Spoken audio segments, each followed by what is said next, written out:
اے خدا خاموش نہ رہ، اے خدا چپ چاپ نہ ہو اور خاموشی اختیار نہ کر،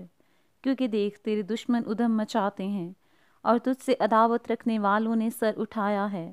کیونکہ وہ تیرے لوگوں کے خلاف مکاری سے منصوبہ باندھتے ہیں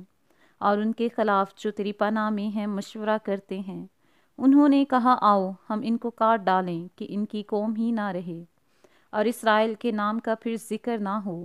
کیونکہ انہوں نے ایکا کر کے آپس میں مشورہ کیا ہے، وہ تیرے خلاف عہد باندھتے ہیں، یعنی ادوم کے اہل خیمہ اور اسماعیلی، مواب اور ہاجری، جبل اور امون اور امالیک، فلسطین اور سور کے باشندے۔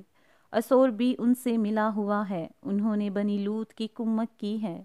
تو ان سے ایسا کر جیسا مدیان سے اور جیسا وادی کیسون میں سیسر اور یابین سے کیا تھا، جو عین دور میں ہلاک ہوئے، وہ گویا زمین کی کھاد ہو گئے۔ ان کے سرداروں کو عریب اور زیب کی مانند، بلکہ ان کے شہزادوں کو زیبا اور ظلمنا کی مانند بنا دے،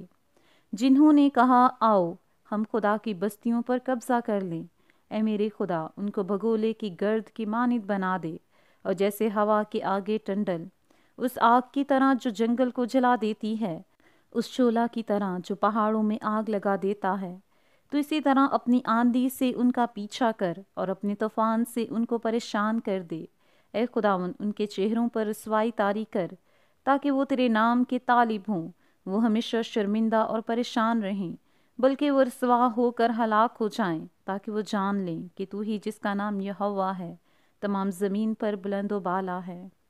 پاک کلام پڑھے اور سنے جانے کے وسیلہ سے ہم سب کو برکت ملے، آمین۔